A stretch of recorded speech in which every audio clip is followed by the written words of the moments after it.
ce n'est pas seulement une mauvaise personne, elle est maléfique. Et les gens ne deviennent pas maléfiques, ils naissent comme ça.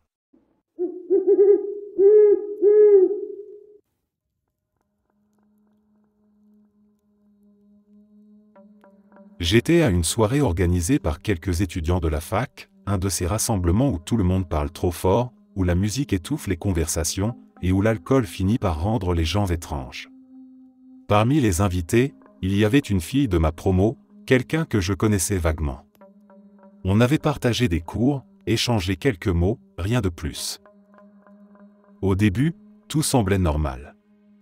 Elle est venue me parler, un peu trop près, avec ce regard fixe qui m'a mis mal à l'aise. Elle m'a demandé si je voyais quelqu'un en ce moment.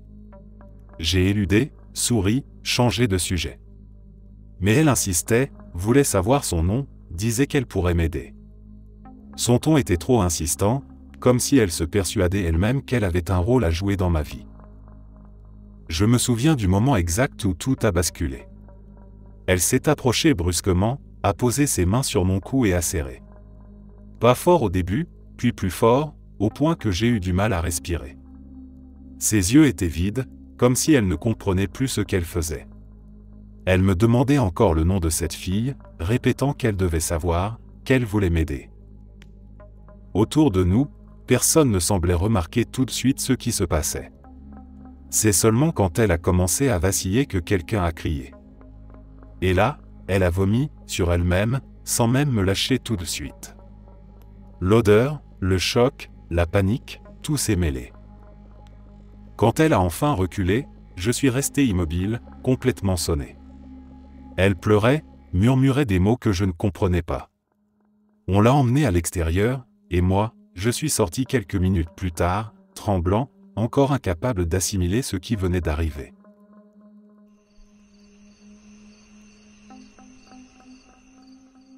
J'ai une espèce de pseudo-harceleuse. Elle est clairement malade mentalement, et j'ai de la peine pour elle, mais bon sang, elle fout vraiment les jetons. Quand je l'ai rencontrée la première fois, elle paraissait normale. Calme, un peu timide, plutôt jolie. J'ai été sympa, j'ai lancé la conversation. Elle m'a parlé de son envie de devenir vétérinaire, ou peut-être toiletteuse pour chiens. On s'est quitté tranquillement. Le lendemain, un ami commun me demande s'il peut lui donner mon numéro. Je dis, pourquoi pas? Elle m'appelle, m'invite chez elle. Quand j'arrive, elle parle à ses poissons et crie après son oiseau. Je tente de partir, mais elle me supplie de rester. Puis elle se met à se disputer avec un poisson avant d'éclater en larmes parce qu'elle se demande si les poissons ont une âme. Je fais bonne figure, reste poli, et finis par partir. Fin de l'histoire, pensais-je. Le lendemain, elle est assise sur mon perron avec un cocktail à la main, faisant semblant d'être ivre. Oui, faisant semblant, elle n'avait bu qu'une demi-bouteille, impossible d'être saoule. Elle voulait que je la ramène chez elle pour être en sécurité. Je fais ce qu'il faut, je la raccompagne, et là, elle fond en larmes, disant qu'elle ne se sent pas en sécurité chez elle non plus. Je reste un moment pour la calmer, et elle me raconte qu'elle a été maltraitée enfant, que ses parents l'enfermaient dans un placard, puis elle repart crier après ses poissons. J'aimerais dire que j'invente, mais non. Elle était seule, et tout le monde l'évitait, difficile de sympathiser avec quelqu'un qui se bat avec des poissons. Elle ne gardait jamais un boulot plus de 6 mois, persuadée à chaque fois que quelqu'un allait la violer en sortant du travail. J'ai aussi découvert que j'étais apparemment l'un des rares hommes à ne pas avoir essayé de profiter d'elle. J'y reviendrai. Les semaines ont passé. De temps en temps, je la trouvais assise sur mon perron, comme un chiot perdu, après avoir traversé la ville à pied. Je la ramenais chez elle, j'écoutais ses théories sur Dieu, sur l'âme des poissons, sur la télévision qu'elle croyait vivante, elle la débranchait et la recouvrait de couverture quand elle ne s'en servait pas. Puis je lui disais bonne nuit et je rentrais chez moi. Je me disais parfois que j'allais me réveiller un matin avec ma tête greffée à son corps, alors je restais toujours très calme et courtois. Quand elle a perdu son emploi, elle a commencé à venir chez moi chaque matin. Je me réveillais avec son visage collé à la fenêtre. Après une semaine de ce manège, je lui ai dit que ce n'était pas acceptable, qu'elle devait m'appeler avant de venir. Elle l'a refait encore quelques fois, à des moments aléatoires. Je crois qu'elle m'a surpris plusieurs fois nu chez moi. Sans travail, elle vivait de ses allocations. Ses poissons sont morts, elle a sombré dans la dépression et m'a appelé. Tout ça s'est déroulé sur plusieurs mois, pas jour après jour, à part la période des fenêtres. Je suis allé chez elle, elle m'a ouvert en peignoir, et dès que je suis entré, elle l'a enlevé et s'est allongée sur le canapé. Elle m'a dit, « Rends-moi jolie. » Pas question de céder à ça. J'ai remis son peignoir sur elle, lui ai dit que ce n'était pas la bonne façon de faire. Elle s'est effondrée, a pleuré, parlé de suicide, donc je suis resté jusqu'à ce qu'elle se calme. Après ça, elle m'appelait environ une fois par semaine pour prendre des nouvelles, et une fois par mois, j'allais la voir. On parlait de sa vision du monde, de Dieu, de tout ce qu'elle trouvait profond. Peu à peu, les appels sont devenus plus rares, les visites aussi. Étais-je enfin libre? Non. Un matin, je me réveille et je la vois, avec un type, tous les deux en train de me regarder par la fenêtre. Apparemment, c'était son petit ami. Et je devais le rencontrer. Le gars était encore plus étrange qu'elle. Ils s'étaient rencontrés à l'hôpital psychiatrique. Et à chaque fois qu'ils se disputaient, pas souvent, heureusement, ils venaient tous les deux s'asseoir sur mon perron, attendant que je sorte pour leur parler. Ils ont rompu il y a environ 6 mois. Je l'ai revue 2 fois depuis. J'ai de la peine pour elle, parce que je sais que je suis, d'une certaine manière, son seul ami. Et même si je ne peux pas vraiment dire que c'est réciproque, je n'arrive pas à être méchant. J'essaie de l'aider, de la protéger, de lui éviter qu'on profite d'elle. Elle n'a pas eu de chance dans la vie, et malgré tout, elle essaie sincèrement de s'en sortir. Mais vivre avec la crainte de me réveiller un jour avec son visage collé à ma fenêtre, ou de la trouver assise sur mon perron pour me parler de l'âme des poissons, c'est franchement flippant. Le bon côté, c'est que depuis qu'elle me connaît, personne n'a profité d'elle. Bon, elle a eu ce petit ami, mais disons que c'était de la bizarrerie partagée. C'était une forme de relation, je suppose.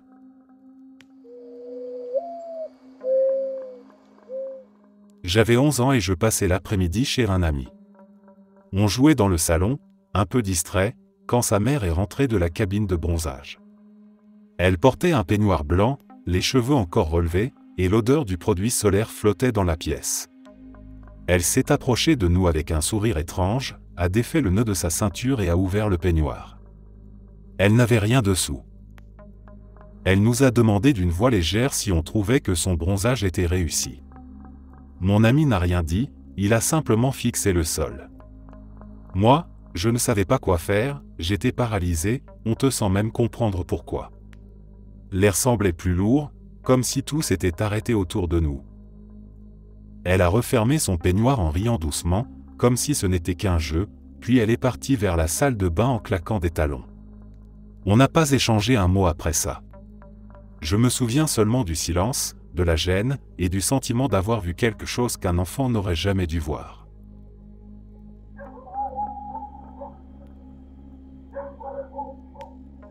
Alors, je suis gay, et plutôt du genre à flirter naturellement. J'étais à une fête d'anniversaire organisée pour une fille avec qui je fais du bénévolat. La plupart des invités étaient d'autres bénévoles ou des employés du même endroit. Quelques semaines avant cette soirée, j'avais eu une aventure avec un des gars qui y travaille, qu'on va appeler Rob. Je ne suis pas quelqu'un chez qui ça se voit beaucoup, et je n'en avais jamais parlé à personne là-bas, à part lui. Mais dès que je suis entré, j'ai compris que tout le monde était au courant. Apparemment, Rob s'était vanté d'avoir couché avec un des bénévoles. Ça m'a contrarié, mais paradoxalement, ça m'a aussi permis de me détendre un peu plus vite que d'habitude, donc j'ai laissé couler. Plus tard, j'ai commencé à jouer au beer pong avec une fille, qu'on appellera Victoria. Dès qu'elle a su qui j'étais, elle a jeté un regard à Rob, donc elle savait, elle aussi. C'était une fille un peu ronde, très sociable, marrante, et on a commencé à se taquiner, à flirter un peu pour rigoler. Après le jeu, on s'est retrouvés dans la cuisine avec la fille dont c'était l'anniversaire. La conversation était normale jusqu'à ce que Victoria se tourne vers elle et balance. Je sens déjà qu'il va finir sur ma liste. On la regarde tous les deux, un peu confus, et on lui demande de quelle liste elle parle. Elle répond, ma liste des mecs gays avec qui j'ai couché. J'avais 1000 répliques en tête, principalement, ma grande, même si je couchais avec des femmes, tu serais très loin de ma liste, mais j'ai préféré me taire. Elle a continué à parler de sa fameuse liste comme si de rien n'était. J'ai fini par m'éclipser dans la pièce où il y avait de la musique. J'ai commencé à échanger des morceaux avec un gars là-bas, tranquille. Victoria est revenue et m'a demandé de continuer à flirter avec elle. C'était super gênant. Elle s'énervait quand j'arrêtais, alors je lui ai clairement dit que j'en avais marre. Elle a insisté encore et encore. À un moment, d'autres gens sont entrés dans la pièce, on discutait tous ensemble. Puis Victoria murmure quelque chose à une autre fille, et d'un coup, cette fille trouve un prétexte pour faire sortir tout le monde, sauf elle et moi. Et là, Victoria essaie littéralement de me grimper dessus. Je lui dis, mais qu'est-ce que tu fous? Non. Elle me répond, quoi? Je faisais rien. Et moi, tu viens juste d'essayer de me grimper dessus. Elle nie tout en bloc et sort furieuse. Les gens reviennent dans la pièce, elle revient aussi, et là, elle commence à dire à tout le monde que je suis mal à l'aise avec ma sexualité, que je manque de confiance en moi. Je lui lance un regard noir et je change de pièce, pas envie de faire un scandale. Elle me suit. Même manège. Au final, je suis sorti fumer clope sur clope dehors, juste pour avoir la paix le reste de la soirée. Avec le recul, j'aurais dû la remettre à sa place.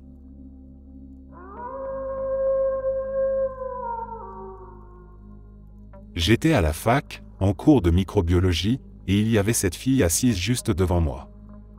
Dès le premier jour, elle m'a mis mal à l'aise sans que je sache vraiment pourquoi. Elle s'approchait beaucoup trop des gens, au point de leur frôler l'épaule, et elle émettait parfois un petit grondement bas, presque animal. Pendant les cours, elle coupait souvent le professeur pour raconter des histoires qui n'avaient rien à voir avec le sujet.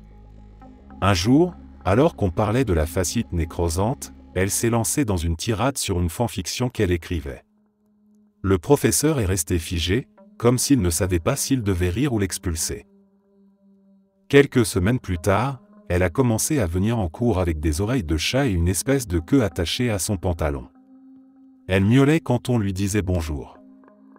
Ses bras étaient recouverts de dizaines de bracelets en plastique et de tissus colorés. Quand quelqu'un lui a demandé pourquoi, elle a simplement dit « Il cache mes cicatrices. Les gens ne supportent pas ce que je suis. » Un jour, elle a fait quelque chose que je n'ai jamais oublié. Elle a léché une boîte de pétri où on faisait pousser une culture de streptocoque. On a tous crié, mais elle a juste rié. Plus tard, elle a affirmé qu'elle avait attrapé le cancer à cause de ça. Il y avait aussi cette odeur, persistante, écœurante, comme si elle ne s'était pas lavée depuis des semaines. L'air autour d'elle devenait presque irrespirable. Et quand quelqu'un, que ce soit un prof ou un étudiant, osait lui dire d'arrêter ses bêtises, elle se mettait à respirer fort et répétait qu'elle était choquée par ce genre de remarques. Avec le temps, tout le monde s'était mis à l'éviter, à changer de place, à chuchoter à son sujet. Elle restait seule, les yeux fixés sur son cahier, à griffonner des choses qu'on ne voyait jamais.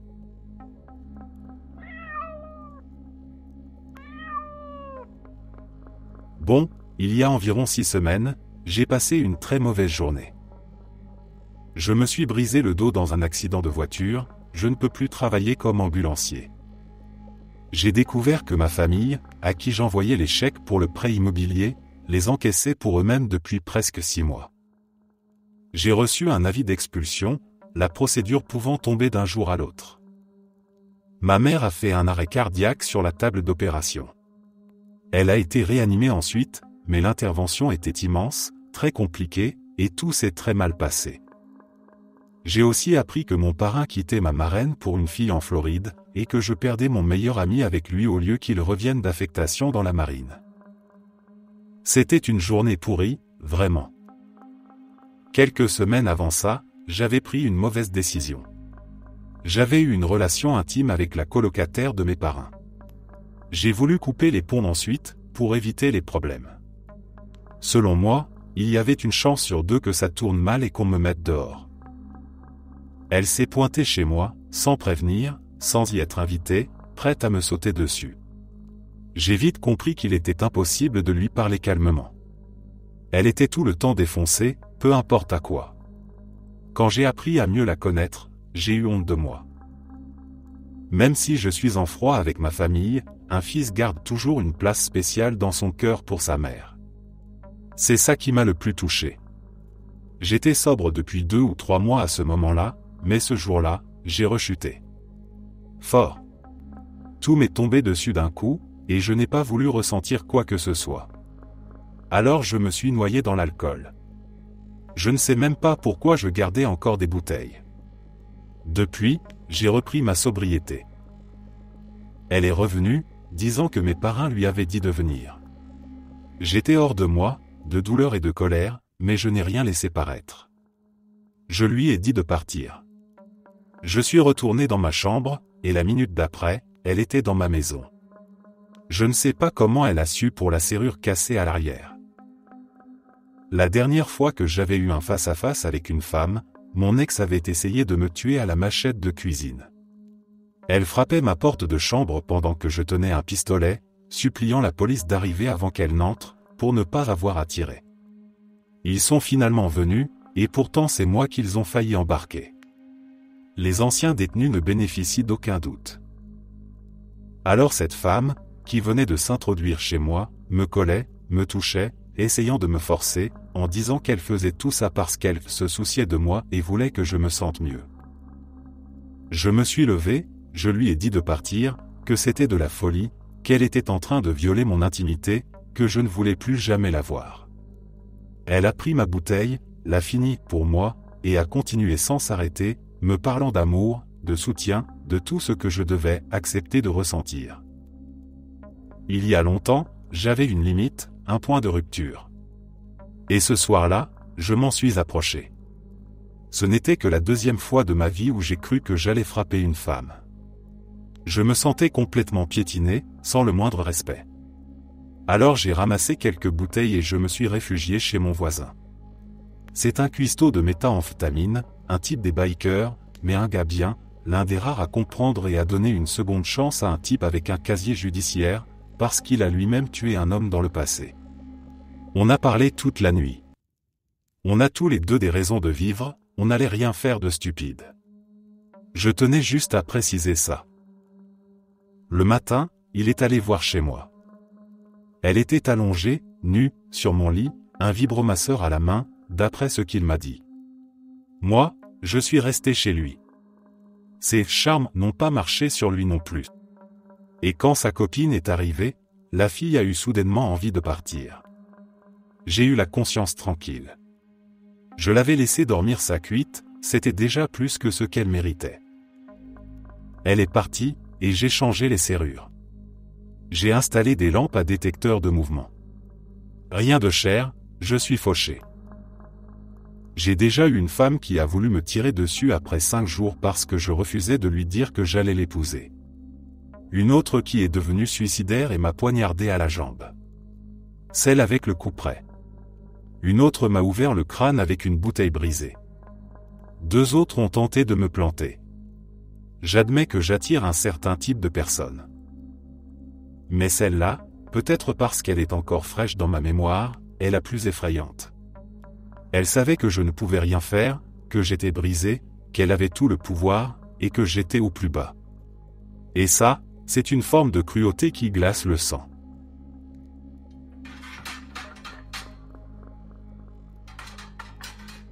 Après le lycée, j'étais parti en Corée du Sud pour enseigner l'anglais.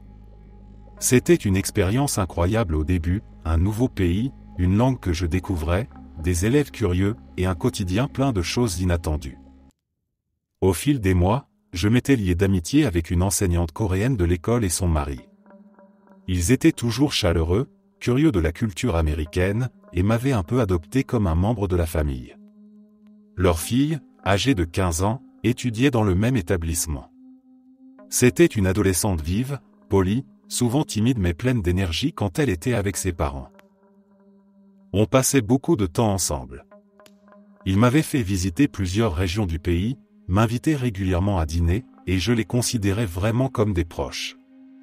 Alors, quand la fin de mon contrat est arrivée, je ne m'attendais à rien d'autre qu'à quelques adieux émus et à un dernier repas partagé. Mais un soir, alors que je leur annonçais la date de mon départ, ils m'ont fait une proposition complètement inattendue. Ils m'ont dit, avec le plus grand sérieux, qu'ils voulaient que j'emmène leur fille avec moi aux États-Unis. Au début, j'ai ri, pensant à une plaisanterie maladroite. Mais ils sont restés très calmes, très sérieux. Ils m'expliquaient qu'elle aurait une bien meilleure éducation là-bas, que cela ouvrirait son avenir, et qu'ils me faisaient confiance. Je ne savais pas quoi dire. La situation était si étrange que j'ai mis un moment à comprendre qu'ils étaient sincères.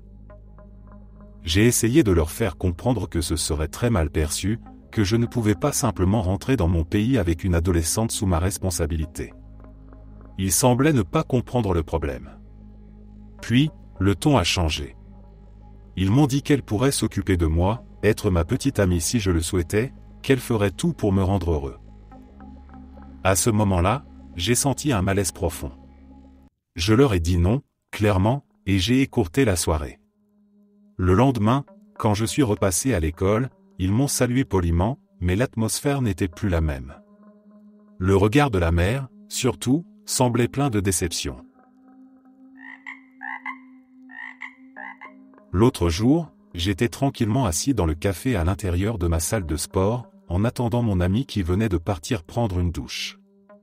J'étais simplement à une table, un café à la main, en train de jouer sur mon téléphone. Soudain, une femme vient s'asseoir à côté de moi. Je lève les yeux et elle me fixe intensément. « Salut mon chéri, tu permets que je m'assoie ici ?» me dit-elle. « Oui, bien sûr », je lui réponds, un peu confus. Je dois préciser que je suis un garçon blanc de 17 ans, juif, et qu'elle, c'était une femme noire dans la trentaine. Je ne voyais vraiment pas ce qu'elle pouvait bien me vouloir. Elle me regarde lentement de haut en bas, puis me demande si je veux me joindre à elle pour sa séance d'entraînement.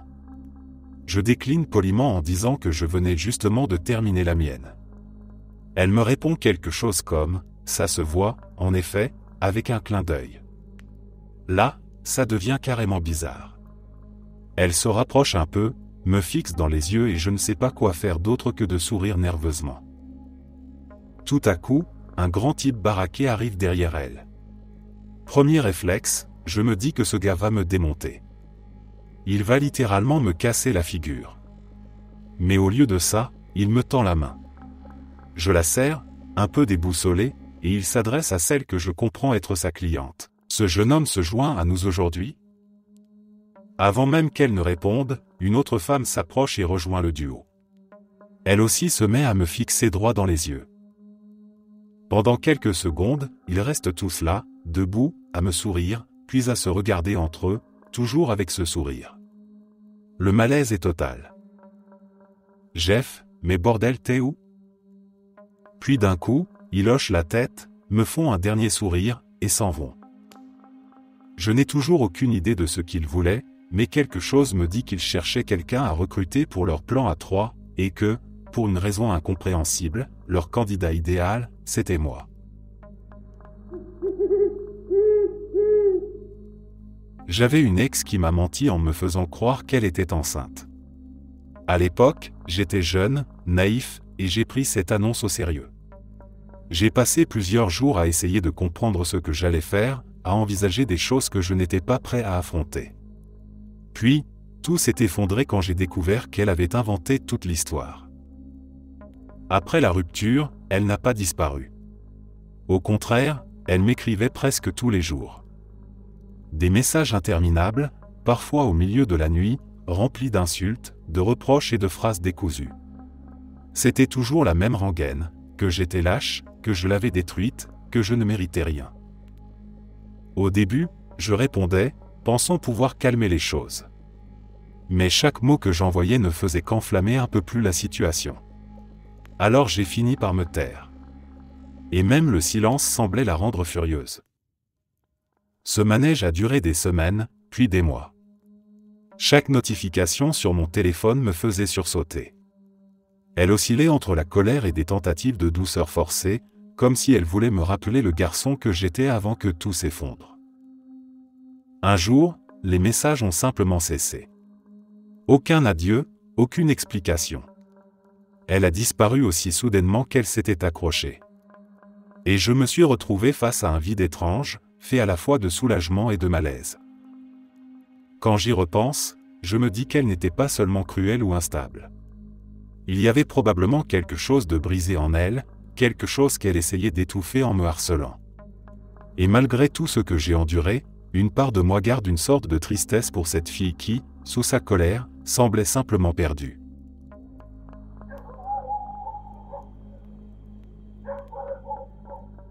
Oh, j'en ai une bonne. C'est arrivé il y a environ 6 mois. J'étais complètement saoul, en train de swiper sur Tinder, et j'ai matché avec une fille plutôt mignonne qui avait des amis en commun avec moi, à la fois du lycée et de la fac, mais que je n'avais jamais rencontrée ni même vue avant.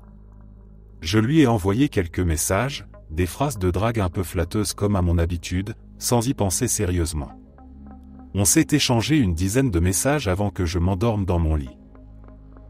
Le lendemain matin, je me réveille et réalise que mes lunettes de bière étaient bien en place la veille, parce que la fille Tinder était en réalité une horreur.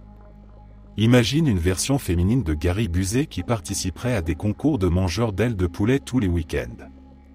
Autant dire que je ne lui ai pas renvoyé de message et j'ai repris ma journée comme si de rien n'était. Je suis rentré chez moi vers 21h et j'ai décidé de faire une sieste rapide de 20 minutes. Cette sieste s'est transformée en 5 heures de sommeil. Il était maintenant 2h du matin et mon téléphone affichait 5 messages non lus provenant d'un numéro inconnu. Les messages disaient « Salut, tu fais quoi ce soir ? Et, t'es là ? Tu m'ignores ? Vraiment ? Après la nuit qu'on a passée hier ? Je parie que si je venais à ton appart, tu serais bien obligé de me parler. » À ce moment-là, j'étais à 2 doigts de me faire dessus, à la fois de peur et par réflexe de défense. Si elle avait réussi à obtenir mon numéro, rien ne l'empêchait de trouver mon adresse. Je saute du lit, j'allume la lampe de mon téléphone et je scrute la pièce, chaque recoin, sous le lit, partout. Rien. Toujours paniqué, j'attrape le premier objet à portée de main pour me défendre, un vaporisateur Febreze senteur lavande. L'arme d'un homme désespéré. Avec mon Febreze à la main, j'ouvre lentement la porte de ma chambre et je vérifie le couloir. À gauche, rien. Je me tourne à droite et mon cœur s'arrête. La porte d'entrée est déverrouillée. À ce moment-là, mon corps est prêt pour une explosion intestinale. Je ne sais pas si la fille bluffe, mais je dois en avoir le cœur net. Je descends le couloir faiblement éclairé, pointant le Febreze à chaque angle. Je passe devant le placard, la cuisine, puis j'approche du salon quand je remarque une lumière bleutée qui se reflète sur les murs. Elle vient de la télé. Est-ce que je l'avais laissée allumée avant de dormir ? Et pourquoi serait-elle en sourdine ? Mon ventre se tord encore plus. Je panique totalement, sans réfléchir. Je veux juste savoir s'il y a quelqu'un dans mon appartement avant d'appeler la police. Je me tiens au coin du couloir, juste à côté du salon. Je vois la télé, mais pas le canapé. Trop effrayé pour m'approcher, je prends mon téléphone et j'appelle le numéro inconnu. Je baisse le volume presque à 0 et attends que la sonnerie démarre. Le téléphone sonne, et là, je l'entends. La sonnerie d'iPhone d'origine. Elle vient du salon. Je reste figé, incapable de bouger. La fille Tinder a trouvé mon numéro, mon adresse, et maintenant elle est assise dans mon salon. Le téléphone sonne encore une fois, puis elle raccroche. J'entends alors un mouvement sur le canapé en cuir et des pas qui se dirigent vers le couloir. Mon cerveau explose. Elle vient vers ma chambre. Dans ma tête, je vois une pièce tourner avec les mots « fuir » d'un côté et « combattre » de l'autre. Un pas. La pièce tourne encore. Un autre pas. La pièce tombe au sol et s'arrête. Je lis « combattre ». Un autre pas, je vois sa main et son pied dépasser du mur. Je me jette sur elle, Febreze à la main. Elle pousse un cri aigu juste avant que mon épaule percute son torse. Je la plaque au sol et on se débat sur le plancher pendant que je lui pulvérise du Febreze senteur lavande dans les yeux comme un fou. Le combat semble durer une éternité, mais en réalité je la maîtrise en quelques secondes. Je la tiens au sol, le Febreze pointé sur son visage. Elle pleure, frotte ses yeux, et je hurle des questions, pourquoi elle est là, comment elle a trouvé mon adresse et mon numéro, tout. En pleurant, elle m'explique qu'elle voulait juste me voir, passer du temps avec moi, qu'elle m'a vu dormir et qu'elle attendait que je me réveille pour me faire une surprise. Sous le choc, je prends mon téléphone et j'appelle la police. Pendant que j'attends, elle continue à pleurer et à dire qu'elle voulait qu'on soit ensemble, qu'on fonde une famille parfaite, des choses complètement folles. Les policiers finissent par arriver et nous séparent. Ils ne la menottent pas tout de suite, mais après que je leur ai expliqué la situation et montré les messages, ils l'arrêtent et l'emmènent dans la voiture, toujours parfumée à la lavande. Voilà donc mon histoire de fille flippante. Je crois qu'elle a eu mon numéro en le demandant à un ami commun sur Facebook, mais je ne sais toujours pas comment elle a trouvé mon adresse. Je ne pense pas avoir été en réel danger, mais le fait qu'elle soit entrée chez moi et qu'elle m'ait attendu a suffi à me dégoûter de Tinder pour de bon.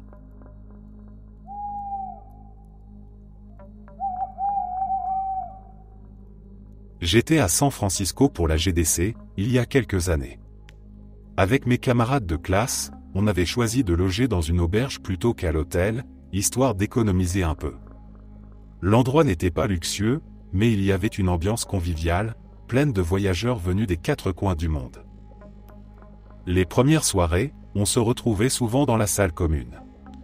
On jouait à des jeux à boire, on partageait nos expériences, on riait beaucoup. Parmi les gens qui traînaient là, il y avait une femme plus âgée, d'origine asiatique, qui passait d'un groupe à l'autre. Elle essayait toujours de se joindre à la fête, de prendre une bière discrètement, et comme personne ne voulait jouer les rabat-joie, on la laissait faire. Le 3e soir, 5 de mes potes et 4 Australiens ont décidé de jouer au King's Cup. La femme s'est installée avec nous, et on a voulu être sympa en lui expliquant les règles. Quand elle a tiré un roi, on lui a dit qu'elle pouvait inventer une règle pour tout le monde. Elle a réfléchi un moment, le regard vide, puis m'a fixé droit dans les yeux avant de dire « Enlève ton pantalon ». Le groupe a éclaté de rire, pensant à une blague maladroite. Une des Australiennes a tenté de lui expliquer que ce n'était pas le principe du jeu. Mais la femme s'est mise à crier d'autres choses, de plus en plus gênantes. « Montre tes fesses. Montre-moi ton sexe. Danse pour moi. » Les rires se sont étouffés, remplacés par un malaise palpable. J'essayais de garder mon calme, de faire comme si ce n'était rien, mais tout le monde sentait que la situation dérapait. On a fini par lui demander de quitter la partie, gentiment d'abord, puis plus fermement. Elle a boudé un moment, marmonné des mots incompréhensibles, et a fini par partir. Le lendemain matin, on a appris qu'elle avait été expulsée de l'auberge. Apparemment, elle avait passé plusieurs nuits à se glisser dans les dortoirs pendant que les gens dormaient. Certains s'étaient réveillés en la trouvant debout près de leur lit, immobile, les observant sans rien dire. Pendant le reste du séjour, chaque fois qu'un bruit venait du couloir la nuit, j'avais ce petit réflexe nerveux de vérifier si la porte était bien fermée.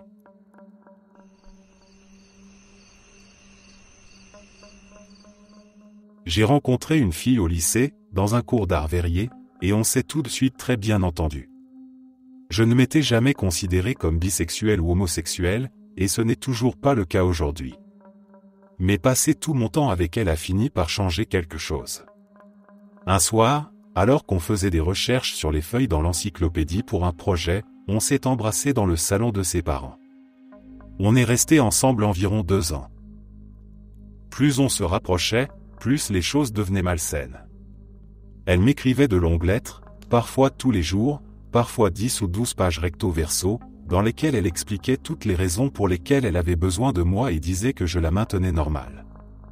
Elle me questionnait ensuite sur ce qu'elle avait écrit, et si j'avouais ne pas avoir tout lu à chaque fois, parce que c'était vraiment long, elle boudait, m'ignorait, et se mettait à flirter avec d'autres filles devant moi. Elle me reprochait d'être la cause de ses insécurités, de ne pas lui donner assez d'attention, comme ses parents ne l'avaient jamais fait parce qu'elle était l'enfant du milieu.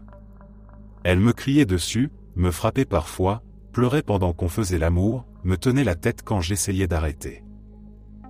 Elle a commencé à mentir sur ses sorties et a fini par tomber enceinte d'un gars qu'elle avait rencontré dans un parc, à plusieurs villes de là. C'est moi qui l'ai conduite à son avortement, et sur le chemin du retour elle m'a insulté, me disant que si je lui avais prêté plus d'attention, elle n'aurait jamais couché avec quelqu'un d'autre. On s'est séparés pendant environ 1 mois après ça. Une nuit, je me suis réveillé en la voyant grimper par ma fenêtre. J'étais encore dans mon lit. Elle s'est déshabillée pendant que je lui demandais ce qu'elle faisait là, et m'a ordonné de coucher avec elle. Quand j'ai refusé, elle a fait une crise, s'est mise à pleurer à chaudes larmes, me suppliant de la laisser rester, pendant que je lui demandais d'arrêter de crier pour ne pas réveiller mes parents. J'ai fini par céder, la laissant s'allonger à côté de moi. Elle s'est touchée à côté de moi et m'a attrapé la main pour que je la fasse jouir. C'était incroyablement gênant et dérangeant. Elle m'a appelé la première fois qu'elle a tenté de se suicider. Elle était dans la voiture de sa mère, dans le garage. J'ai réussi à arriver à temps, à forcer la porte d'entrée, à pénétrer dans le garage et à la sortir de la voiture avant d'appeler les secours. Elle a survécu, mais m'a dit qu'elle me détestait de l'avoir sauvée. Par la suite, on s'est croisés de temps en temps, sans vraiment se reparler. J'étais à la fac, en couple avec un garçon, j'avais tourné la page. Un soir, elle a appelé ma sœur pour avoir le numéro de téléphone de ma chambre universitaire. Elle m'a appelé tard, un mercredi soir. Elle était ivre et pleurait. Je n'ai pas tout compris, mais beaucoup de choses qu'elle disait étaient tristes, déchirantes. Avant de raccrocher, elle m'a dit qu'elle m'aimait. Je lui ai répondu que moi aussi. Elle s'est tiré une balle dans la tête le jeudi matin, environ 4 heures après notre appel. Je ne l'oublierai jamais.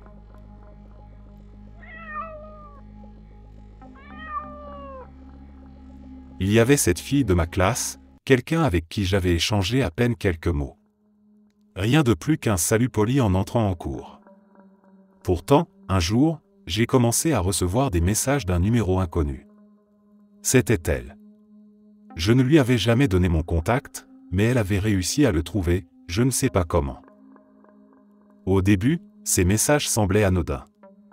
Des salutations, des questions sur les devoirs, puis très vite des invitations à sortir, à boire un café, à juste passer un moment. J'essayais d'être courtois, d'éviter les confrontations. Chaque fois, je trouvais une excuse, trop de travail, pas disponible, pas d'humeur. Un soir, je lui ai dit que j'avais de la famille à la maison, que c'était impossible de la voir. 10 minutes plus tard, j'ai reçu une photo. C'était mon allée, vide. Pas une voiture, pas un signe de vie. Elle était devant chez moi. J'ai ressenti un mélange d'incrédulité et de peur. Comment savait-elle où j'habitais ? J'ai ouvert la porte, et elle était là, debout sur le trottoir, le téléphone à la main. Je lui ai demandé de partir, calmement. Elle a simplement répondu qu'elle voulait me parler, qu'elle ne partirait pas tant que je ne prendrais pas un peu de temps pour elle. Quand j'ai essayé de rentrer, elle s'est assise devant ma porte, bloquant le passage. Elle avait ce regard vide, obstiné, comme si rien d'autre n'existait que cette attente absurde. J'ai fini par contourner la maison, suis entré par la porte de derrière, et lui ai envoyé un message clair. Je ne voulais plus jamais qu'elle me contacte. Elle n'a pas répondu. Elle est restée là, sur le perron, pendant une vingtaine de minutes, immobile. Puis elle s'est levée, a jeté un dernier coup d'œil à la fenêtre, et s'en est allée.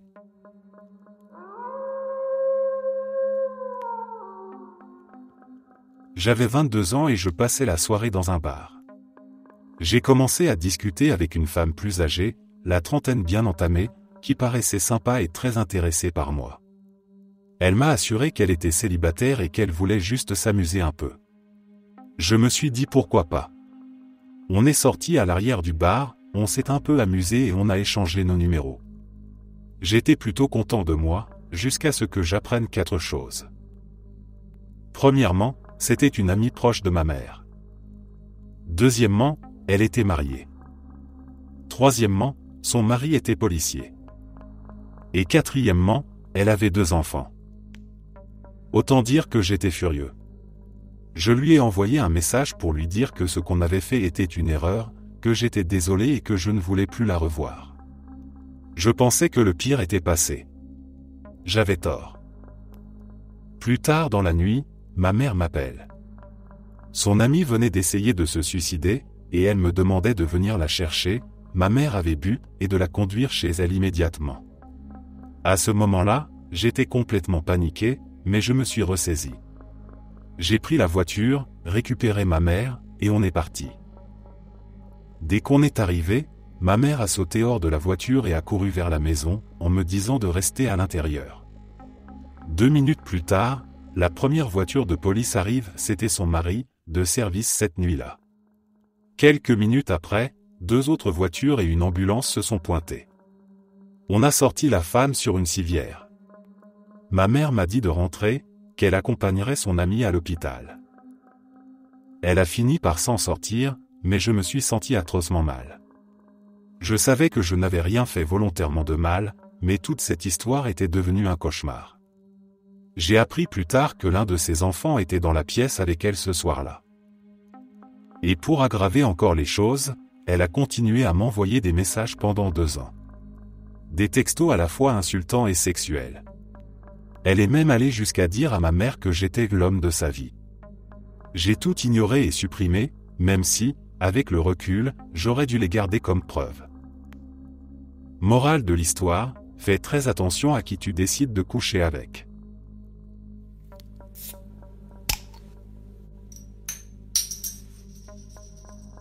Mon ex-femme était infirmière diplômée.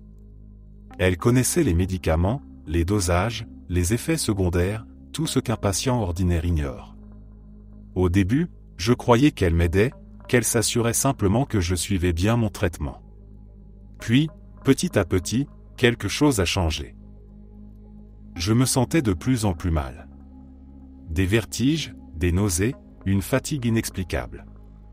Je mettais ça sur le compte du stress, du travail, mais les symptômes s'aggravaient. Jusqu'au jour où j'ai découvert qu'elle avait appelé la pharmacie en se faisant passer pour mon médecin, qu'elle avait modifié la prescription et changé les dosages. Quand l'affaire a éclaté, la DEA s'en est mêlée. Ils ont enquêté, retracé les appels. Tout ce qu'ils ont pu confirmer, c'est qu'une femme avait passé la commande. Sa voix. Rien d'autre de concret. Pas assez pour qu'elle soit inquiétée. Pendant ce temps, moi, j'étais malade, épuisé, trahi. J'ai fini par comprendre qu'il n'y avait plus rien à sauver. J'ai fait mes valises, je suis parti, et j'ai demandé le divorce. C'est là que les choses ont encore empiré. Son avocat a réussi à faire geler la police d'assurance vie que j'avais souscrite des années plus tôt. 250 000 $, avec elle comme bénéficiaire. Et tant que le divorce n'était pas finalisé, je devais continuer à payer les primes. Cette période a été un gouffre. Chaque mois, j'envoyais de l'argent pour une assurance dont je ne voulais plus, sachant qu'en cas de malheur, c'est elle qui aurait encaissé. Il a fallu des mois avant que tout soit réglé, et quand enfin le divorce a été prononcé, j'ai senti un vide immense. Pas de soulagement, juste une sorte de fatigue froide. 10 ans ont passé depuis. Je n'ai plus jamais cherché à me remettre avec quelqu'un. J'ai appris à me contenter de la solitude, parce qu'au moins, elle ne ment pas, ne manipule pas, ne met pas ma vie en danger sous couvert de soins. Il reste encore des traces de méfiance, des réflexes qui ne partent pas. Parfois, quand je croise quelqu'un de trop aimable, je sens une alarme muette se déclencher dans ma tête.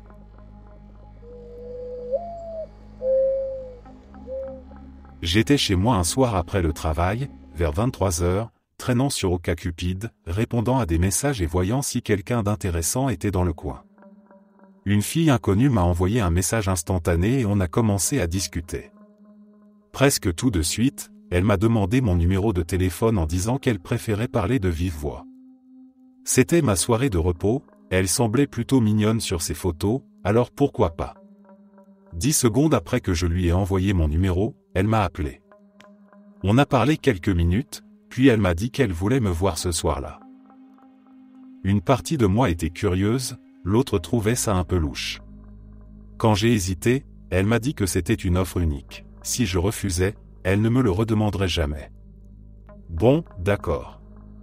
On décide d'aller boire un café chez Starbucks, le seul truc ouvert toute la nuit. Puis elle précise que je dois venir la chercher.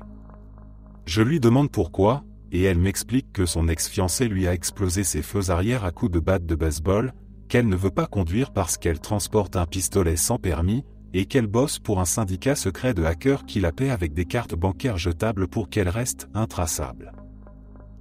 Normalement, c'est le moment où n'importe quel gars aurait coupé court, mais c'était tellement absurde que j'étais sincèrement curieux de la rencontrer. Je me disais que je saurais me défendre si ça tournait mal. Donc j'accepte. Elle m'envoie l'adresse, et je pars la chercher, tout en lui parlant au téléphone.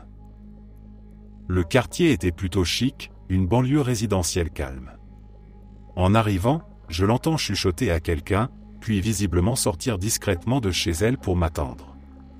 L'adresse indiquée correspondait pourtant à un parc public au milieu du quartier. Je passe devant, roule un peu plus loin et lui demande où elle est. Elle me guide jusqu'à un coin de rue, un pâté plus loin. Elle m'attendait près d'un panneau stop, 2 gros sacs à main à la main. Elle monte, et on part vers Starbucks. Sur la route, ça devient de plus en plus bizarre. Elle m'explique qu'elle est insomniaque chronique, qu'elle ne peut dormir que si quelqu'un est dans le lit à côté d'elle, sans connotation sexuelle. Elle parle aussi de ses 2 meilleurs amis, 2 types noirs qui travailleraient pour le syndicat et vivraient, dans son dressing. D'après elle, ils lui ont appris des dizaines de langages de programmation, je l'ai testé un peu, sans réussir à vérifier grand-chose, et ils seraient ses amis depuis toujours. D'autres histoires du même genre s'enchaînent, son ex-fiancé qui lui a proposé le mariage une semaine après leur rencontre, mais l'a quitté quelques mois plus tard, et ainsi de suite. Elle me dit aussi qu'elle bosse dans un lycée pour aider des élèves en difficulté, mais que la prof la paie en cachette parce qu'elle n'a pas les diplômes requis. On arrive chez Starbucks. Il est presque 1h du matin, il n'y a que quelques ivrognes de retour des bars. Les employés la connaissent, mais ont l'air mal à l'aise en lui parlant. Elle est plutôt jolie, et semble normale de loin, donc leur réaction me fait penser qu'ils la voient souvent. En revanche, elle est incapable de se concentrer, elle change de sujet toutes les 2 phrases, saute d'une personne à l'autre sans transition, complètement dispersée. Je me lasse vite et lui propose d'aller ailleurs. On file à une supérette pour prendre un soda. Dans le parking, elle sort un de ses téléphones, elle en avait au moins 3, et dit qu'elle veut faire un road trip jusqu'au Texas pour voir un ami. Elle compose un numéro, un homme répond, manifestement confus, comme s'il la connaissait sans trop savoir pourquoi elle l'appelait. Après une courte discussion, on entre acheter nos boissons, puis on ressort. Là, sans prévenir, elle me dit, juste pour que tu saches, je ne couche jamais, je ne bois pas, je ne fume pas et je ne me drogue pas, et aussitôt après, on peut aller chez toi. À ce stade, mon instinct de survie était pleinement activé. Pas question qu'elle sache où j'habite. Elle insiste, je refuse. Elle me dit alors qu'elle veut me montrer son passe-temps, qu'elle garde dans son 2e sac, mais qu'elle ne peut pas me le montrer ailleurs que chez moi, pour ne pas me faire peur. J'ignore encore aujourd'hui ce qu'il y avait dans ce sac. Des têtes réduites? Du matériel satanique? Un sextoy? Honnêtement, la dernière option aurait été rassurante, parce qu'à ce moment-là j'étais persuadé qu'elle était complètement cinglée. Finalement, je propose qu'on aille plutôt faire un tour à Walmart. Il est environ 3h du matin. En voiture, elle se met soudain à pleurer, en disant qu'elle n'a pas d'amis. Je lui rappelle ses 2 potes à cœur.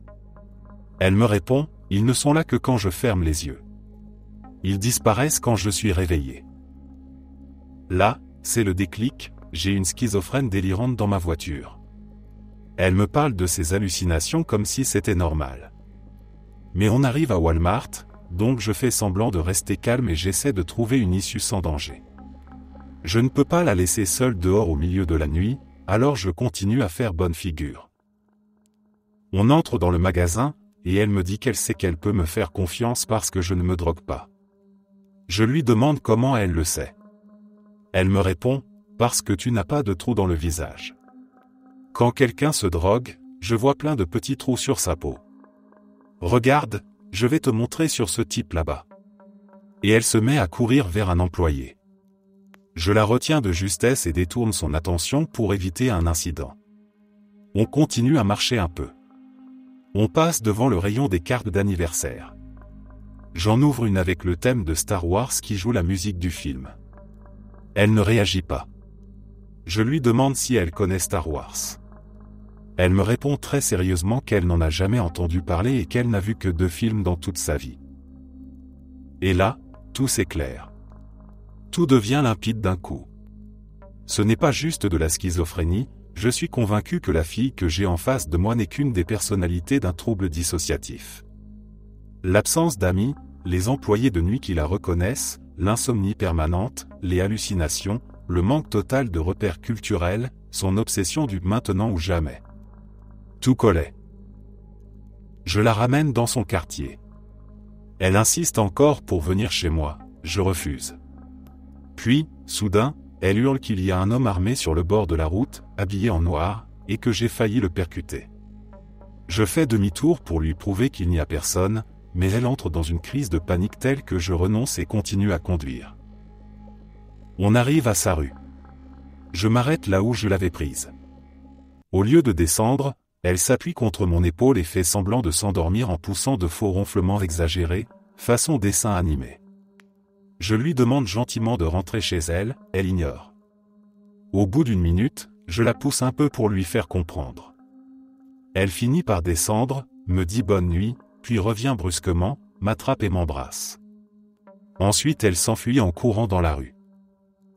J'aimerais dire que je n'ai plus jamais entendu parler d'elle, mais environ 1 an plus tard, un soir, mon téléphone a sonné.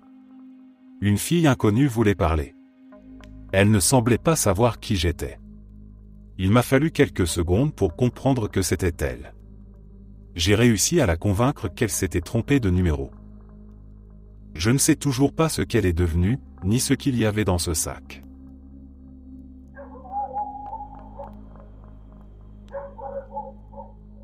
Je déjeunais avec 2 amis dans un petit restaurant tranquille, l'un de ces endroits bruyants mais agréables, où la conversation se mêle au bruit des couverts. Tout allait bien jusqu'à ce qu'une femme d'un certain âge, la soixantaine peut-être, vienne s'asseoir juste à côté de moi sans qu'on l'y invite. Elle m'a regardé intensément avant de me dire, d'une voix douce mais insistante, qu'elle trouvait mon visage magnifique. J'ai esquissé un sourire gêné, un peu flatté malgré moi, pensant qu'elle plaisantait. Puis elle a ajouté qu'elle était sculptrice et qu'elle travaillait sur un projet artistique. Elle a demandé si elle pouvait toucher mon visage, pour mieux ressentir les formes. J'ai répondu non, poliment mais fermement. Pourtant, elle n'a pas écouté. Sa main s'est posée sur ma joue, puis sur mon menton, comme si elle modelait une matière invisible. Mes amis ont éclaté de rire, croyant à une scène absurde, mais moi je n'arrivais pas à bouger. Son geste avait quelque chose de dérangeant, presque mécanique. Et soudain, tout a dégénéré. Sans prévenir, elle a penché la tête vers moi et a commencé à lécher mon nez, d'abord doucement, puis avec une sorte de frénésie. J'ai reculé brusquement, mais elle me tenait le visage à 2 mains, essayant de m'enfoncer la langue dans les narines. Mes amis ont cessé de rire, choqués, tandis qu'un serveur accourait. Il l'a saisie par les épaules et l'a éloignée de moi, la traînant jusqu'à la sortie sous les regards stupéfaits des clients. Je suis resté là, figé, incapable de comprendre ce qui venait de se passer. L'instant d'après, tout le monde reprenait lentement sa conversation, comme si de rien n'était, mais moi, je tremblais encore. 1 heure plus tard, quand on a fini de manger, je suis sorti pour rentrer chez moi. Et là, garée de l'autre côté de la rue, elle était là. Assise dans sa voiture. Dès qu'elle m'a vu, elle a levé son téléphone, a pris une photo, puis a démarré brusquement et disparu dans la circulation.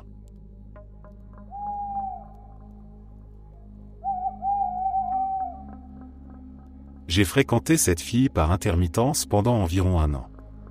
On s'était rencontrés dans l'un de nos cours à la fac. Elle était sympa, on s'envoyait beaucoup de messages, le courant est bien passé et on a fini par sortir ensemble peu de temps après. Je me souviens d'un week-end où mes parents étaient partis et où je gardais la maison. Elle est venue passer le week-end avec moi. On s'est amusé un peu, et plus tard, alors qu'on était dans mon lit à regarder la télé, elle s'est tournée vers moi et m'a dit « J'aime beaucoup ton tatouage, tu crois que je devrais en faire un pareil ?» J'ai rigolé et je lui ai répondu un truc du genre « Mauvaise idée, mais si tu veux te faire ton propre tatouage, je t'accompagnerai. » Je n'y ai pas vraiment prêté attention. Quelques semaines plus tard, on était ensemble et elle a commencé à parler de mariage. On sortait ensemble depuis à peine 3 mois, et j'avais 20 ans, en pleine fac. J'ai vite coupé court en lui disant que c'était beaucoup trop tôt pour parler de ça. Là, j'ai commencé à me sentir un peu mal à l'aise, mais le sexe était bon et je l'aimais bien, sincèrement. 1 mois ou 2 plus tard, on venait de coucher ensemble et elle me regarde en me disant « Je suis mormone, alors on devrait peut-être arrêter de coucher ensemble, et je vais aussi arrêter de fumer et de boire. » Je la regarde, complètement paumée, et je lui demande pourquoi ce revirement soudain. Apparemment, sa grand-mère vieillissait, et sa famille l'a poussée à se marier, à s'installer, à avoir des enfants, bref tout le package. J'ai juste répondu « D'accord, fais ce que tu veux. » Puis je lui ai gentiment demandé de partir, parce que la situation devenait super gênante. Je ne lui ai pas reparlé pendant quelques jours, histoire de réfléchir à tout ça. Puis je l'ai appelé pour qu'on en discute, mais aucune réponse. J'ai rappelé. Toujours rien. J'ai envoyé un message, pas de réponse. J'ai fini par lui écrire que c'était terminé. Elle a répondu avec le classique « Je te déteste, va crever, t'es qu'une merde ». 1 semaine plus tard, elle m'envoie des nudes pour essayer de me récupérer. J'ignore. Elle m'envoie ensuite des messages de haine. Et ça s'est répété 3 fois avant qu'elle finisse par arrêter. 6 mois plus tard, je commence à recevoir presque tous les jours des appels venant de l'Utah. C'était un groupe de femmes qui disaient vouloir guérir mon âme parce que quelqu'un leur avait dit que j'étais rempli de haine. J'ai découvert que c'était elle derrière tout ça. Quand je l'ai confrontée, elle m'a simplement répondu « Tu semblais perdu et tu avais besoin d'amour. » Quoi ? En fait, elle me traquait depuis notre rupture, après avoir déménagé dans l'Utah. Et maintenant, de temps en temps, elle m'envoie encore un message ou m'appelle pour me demander si je pense à elle, et me dire que, quand on aura 30 ans, elle veut qu'on se marie.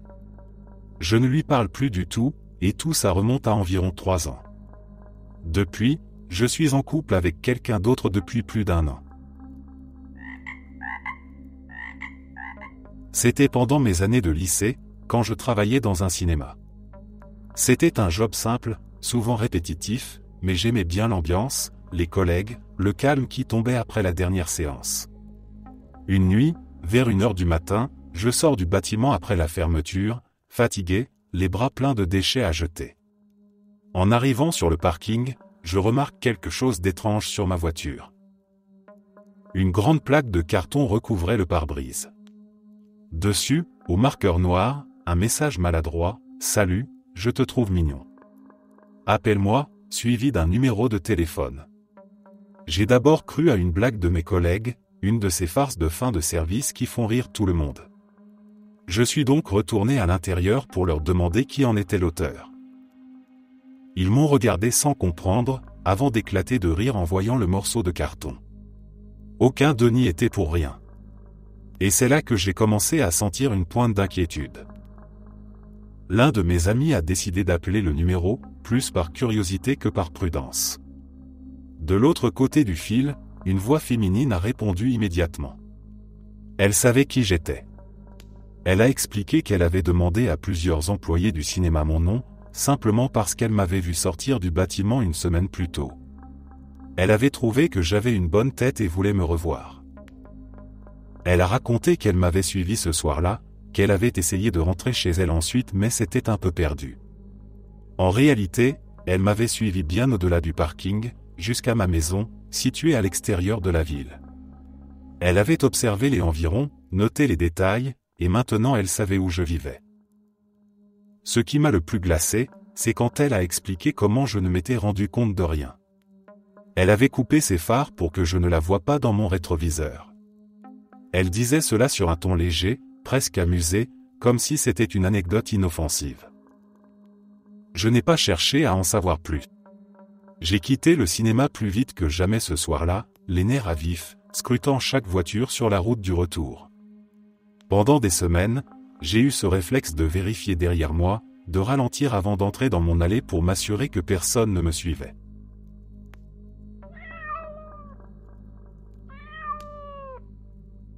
Mon ex. Reprenons quelques exemples de ce que j'ai vécu avec elle, du moins ce dont je me souviens encore. Elle disait vouloir coucher avec un mineur parce qu'elle aimait l'idée de la maladresse d'une première fois. Elle me demandait souvent de penser à d'autres femmes quand on faisait l'amour, puis elle se mettait en colère si je ne le faisais pas, et encore plus si je le faisais. Elle fouillait mon téléphone, trouvait des brouillons de messages, les terminait, se les envoyait, puis venait me demander pourquoi je lui avais écrit ces choses. Elle surveillait sans relâche mon historique internet et m'interrogeait dès qu'il y avait quelques minutes d'écart entre deux pages. Elle imaginait que je la trompais, puis m'engueulait à cause de ses propres fantasmes. Elle s'était inventé un frère jumeau et racontait souvent qu'il s'était suicidé. Elle se mettait volontairement dans des états émotionnels extrêmes jusqu'à se dissocier complètement. Elle utilisait l'astrologie pour prétendre lire mes pensées ou savoir ce que je faisais. Elle a même failli nous faire embarquer dans une secte. Ça suffit. Il y en a d'autres, mais ça ne sert à rien d'en rajouter. J'en ai marre de perdre du temps à repenser à cette période, mais je voulais quand même participer.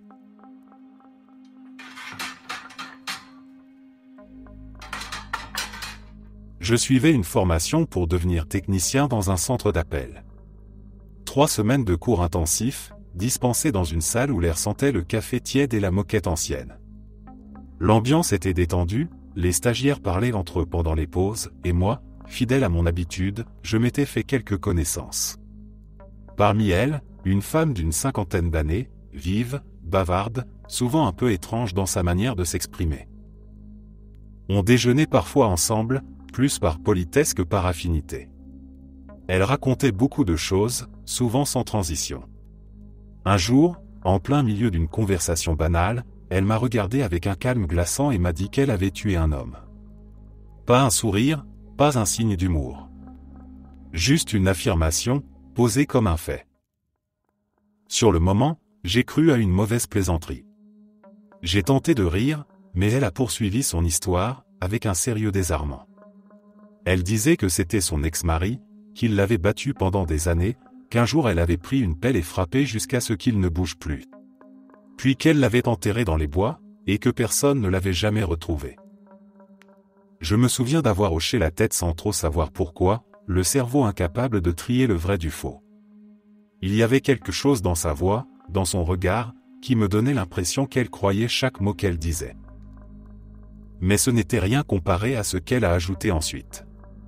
Sans prévenir, elle s'est penchée vers moi, a baissé la voix, et a décrit, dans un ton presque doux, ce qu'elle voudrait me faire. Une image si grotesque et violente que j'en ai perdu mes mots. Mon estomac s'est noué, et je n'ai pas su comment mettre fin à la conversation. Après ça, je l'ai évité autant que possible. Je changeais de table, je faisais mine d'être occupé. Pourtant, je sentais souvent son regard sur moi pendant les cours, un regard insistant, presque curieux. Quand j'ai raconté tout cela à ma copine, elle n'a pas hésité une seconde. Elle m'a dit de quitter cette formation immédiatement, de ne plus jamais retourner dans ce bâtiment. Et je l'ai écoutée. Même aujourd'hui, je me demande si cette femme avait simplement un besoin maladif d'attirer l'attention ou si elle disait vraiment la vérité.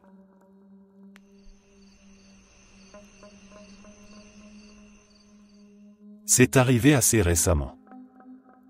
Il y avait cette fille, appelons-la Chérie, que je connaissais d'un cours de danse. Très attirante, couverte de tatouages, extrêmement séductrice, mais elle avait un petit ami, alors je n'y ai pas prêté attention. L'histoire commence vraiment le jour où j'ai accidentellement cassé les côtes de son copain. Plus tard, elle m'a envoyé un message pour me dire qu'elle trouvait ça super excitant, j'aurais dû me douter que c'était un mauvais signe. On a commencé à s'envoyer des messages, de plus en plus audacieux. J'ai ensuite appris qu'ils étaient dans une relation ouverte et que son copain lui donnait la permission de faire ce qu'elle voulait avec moi. Bizarre, mais bon, j'étais dans la vingtaine, donc pourquoi pas. On a commencé à se fréquenter un peu, sans que ce soit vraiment sérieux, mais au fil des semaines, j'ai senti que quelque chose clochait. Il m'est arrivé de rentrer chez moi et de les trouver, elle et son copain, ivres sur mon porche, en train d'écrire des lettres d'amour étranges pour moi. Un soir, elle voulait absolument que j'aille à l'anniversaire de son copain. J'avais d'autres projets, donc j'ai dit non, mais elle a insisté. J'ai fini par sortir, ignorer ses messages, et me suis couché vers 1h du matin. Vers 5h, je me réveille avec la sensation que quelqu'un est dans ma chambre. En ouvrant les yeux, je vois une silhouette au pied de mon lit, avec des ailes de fée. Sur le moment, je pense que je rêve ou que je hallucine, mais la silhouette bouge légèrement. Évidemment, c'était Chérie. Elle avait décidé de venir vérifier pourquoi je ne répondais plus à ses messages et avait grimpé par la fenêtre de ma salle de bain, au 2e étage. Qu'est-ce qui peut bien passer par la tête de quelqu'un pour faire ça? Je l'ai raccompagnée dehors, puis j'ai vérifié et reverrouillé toutes les portes et fenêtres. Je ne lui ai plus jamais reparlé. Heureusement, j'ai déménagé à l'autre bout du pays la même semaine.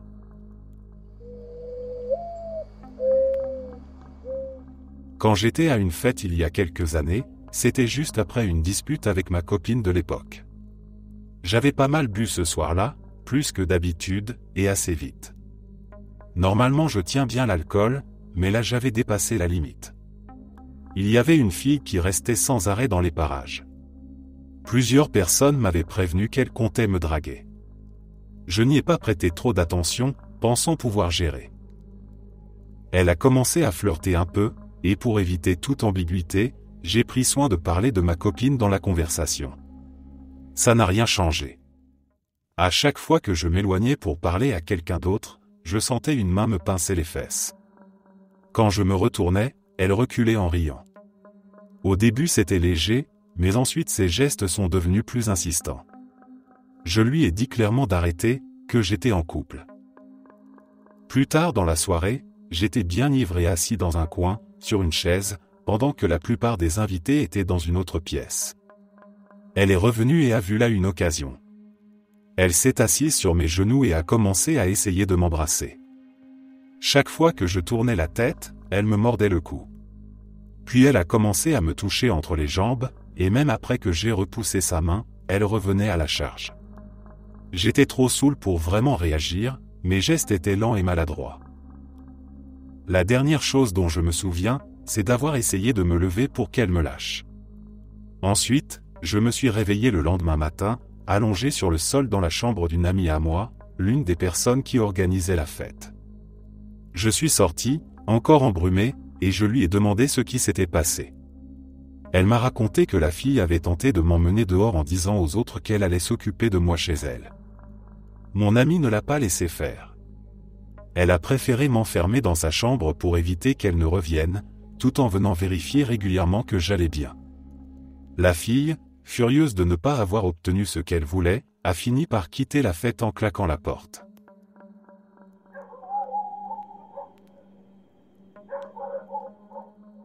C'est arrivé quand j'avais 16 ans. Je travaillais dans un supermarché, et dès mon premier jour, une fille avec qui j'avais échangé à peine 3 phrases m'a tendu un mot avant de partir, en me disant de ne le lire qu'une fois qu'elle serait partie. J'ai trouvé ça un peu étrange, ça faisait très école primaire, mais bon. J'ai ouvert le mot, et à l'intérieur, elle avait écrit des choses du genre « Je t'aime, je veux être avec toi, il faut qu'on ait des enfants ensemble même si on est encore des adolescents. » Et ça continuait comme ça, encore et encore. L'archétype de la petite amie obsessionnelle n'arrivait pas à sa cheville. Le lendemain, au travail, elle m'a demandé timidement si j'avais lu sa lettre.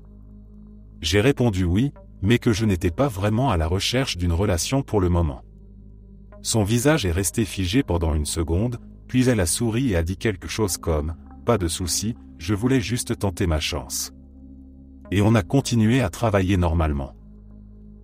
Le soir, en quittant le travail, j'ai trouvé environ 50 mots scotchés sur ma Jeep. Et pas de petits mots, non, des pages entières. Je ne sais pas comment elle avait pu écrire autant en une seule journée. Certains disaient des choses comme « Je te déteste, espèce de connard, j'espère que tu vas crever » et d'autres « Je suis désolé pour le mot où je t'ai traité de connard ». Je t'aime vraiment et je veux être avec toi. » Ensuite, elle a commencé à essayer de me séduire avec des sous-entendus.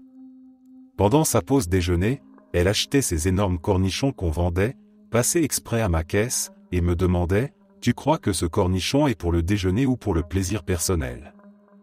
J'en avais la nausée. Elle continuait aussi à coller des mots sur ma voiture.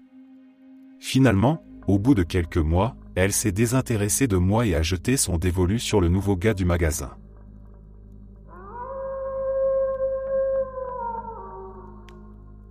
Quand j'avais 14 ou 15 ans, la mère de mon meilleur ami avait un comportement étrange avec moi.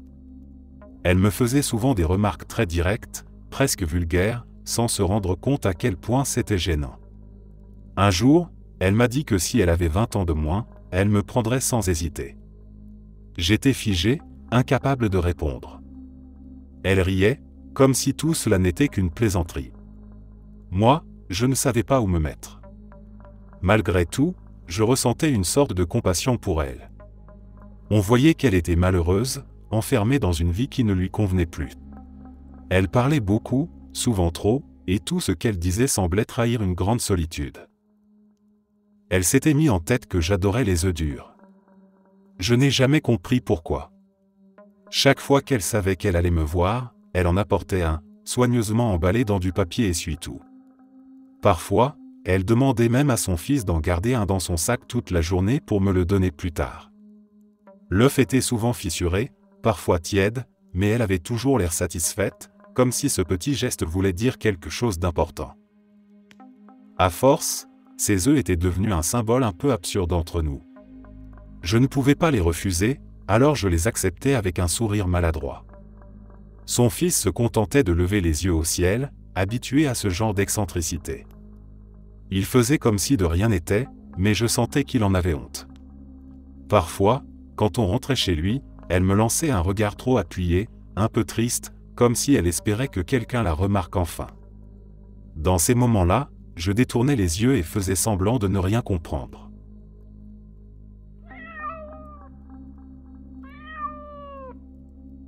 Je suis assis à la table, attendant que tout le monde arrive. Quelques femmes entrent, et la meneuse de ce petit groupe en pleine crise de bouffée de chaleur décide de se faire remarquer. C'est une femme petite, ronde et en sueur. Elle porte un tutu rose par-dessus des vêtements bien trop serrés, et pour compléter cette tenue de « princesse du bon goût », une couronne en plastique ornée de 2 petits sexes en caoutchouc. Elle scrute le bar comme un Terminator en mission, puis finit par poser son regard sur moi. Cible repérée, activation du mode sexy. J'ai dû me concentrer énormément pour garder mon calme ce soir-là. Je ne voulais pas gâcher sa soirée, mais je n'avais aucune envie de la lui rendre meilleure non plus. Nous avons d'habitude une serveuse régulière. Elle est adorable, très douée dans son travail et toujours prête avec une nouvelle blague. Un week-end, quand nous sommes arrivés et qu'elle n'était pas là, j'étais un peu déçu. À sa place, il y avait une nouvelle serveuse, une femme plus âgée. Au début, tout allait bien, jusqu'à ce qu'elle commence à boire. Si tu n'as jamais connu une femme mûre, un peu ivre, avec une poitrine opulente, qui te drague, laisse-moi te donner une image. Imagine que tu es en train de discuter tranquillement avec ta famille, quand soudain tu sens une masse chaude s'écraser sur ton épaule, comme si quelqu'un t'avait lancé une boule de viande tiède et molle. Tu tournes la tête et tu réalises que c'est un sein. Imagine avoir fini tes ailes de poulet, poser ton dernier os sur l'assiette, et sentir aussitôt une main se poser sur la tienne pendant qu'une voix légèrement pâteuse te dit « Je m'en occupe, chérie », avec une forte odeur de vodka et de jus de canneberge. Imagine un décolleté plongeant et une poitrine quinquagénaire comprimée dans un soutien-gorge prévu pour quelqu'un de 20 ans de moins. Puis imagine ce corps se pencher devant toi, les seins s'écrasant contre la table, semblant vouloir s'échapper de leur prison de chair moite et fatiguée. Tu fais l'erreur de regarder, et la scène se répète encore et encore pendant toute la soirée, jusqu'à ce que finalement, les prisonnières soient libérées et pendent librement. Oui, on a fini par se plaindre au patron avant de partir. Heureusement, on n'a jamais revu ce désastre ambulant.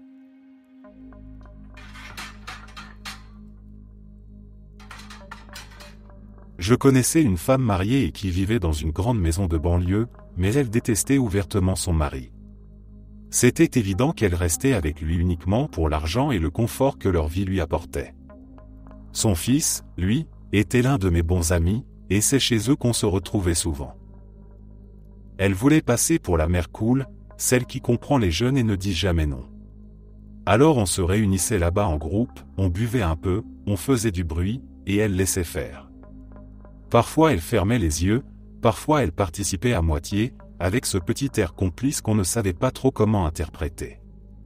Le père, lui, était souvent absent, parti en déplacement pendant des semaines. La maison devenait alors un terrain libre, sans règles, juste elle et son fils. Plus on y allait, plus elle devenait familière.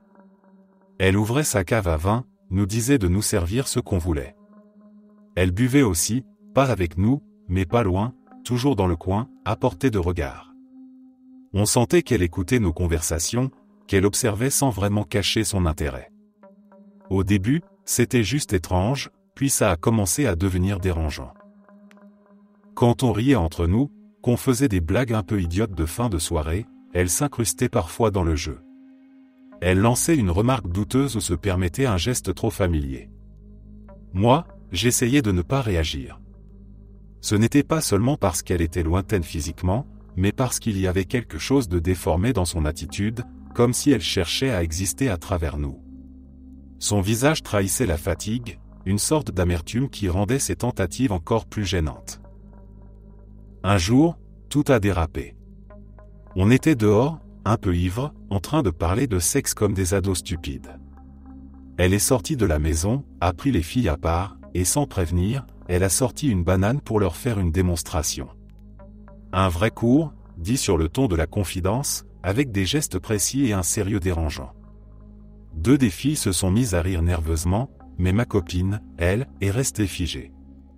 Je n'oublierai jamais son regard, ce mélange de dégoût et d'incrédulité. Quand le groupe s'est reformé, la mère a continué comme si de rien n'était. Elle s'est vantée d'être experte en la matière, et devant tout le monde, elle a proposé à l'un de nos amis, le plus naïf du groupe, de lui en faire la démonstration. Il est resté muet, puis a lâché un « peut-être plus tard », avant de se lever et de partir en courant vers sa voiture.